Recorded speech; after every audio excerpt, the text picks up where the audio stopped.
Monsieur Langlois, vous me disiez que vous étiez fier de ce que Trait d'Union Ottawa était devenu. À quel point êtes-vous fier? Ah, tout à fait. Écoutez, quand on a fondé Trait d'Union en 1988, j'étais avec mon épouse, quelques parents à ce moment-là, et on était un petit groupe de personnes. Il y avait seulement 3 ou 4 enfants à qui on pouvait offrir des services.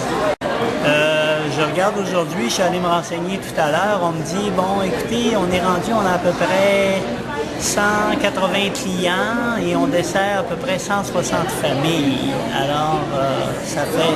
On fait le calcul? On fait le calcul, ça fait beaucoup. C'est le fun de voir que l'organisme qu'on a mis sur pied apporte des dividendes pour tout le monde. Et qu'est-ce qui vous a poussé à fonder l'organisme? Bien, écoutez, dans notre temps, il n'y avait vraiment pas de service. C'était aussi simple que ça, là.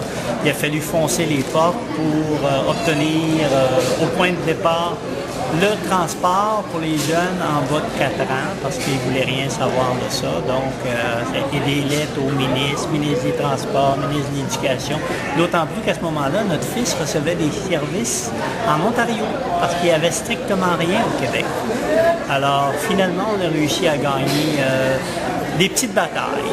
Tout le temps, il faut pas lâcher. Il faut que les parents s'unissent et continuent de travailler ensemble d'arrache-pied. Et on vient à bout de se faire entendre. Et une petite victoire ici, une petite victoire là, fait en sorte qu'on a un organisme assez spécial ici.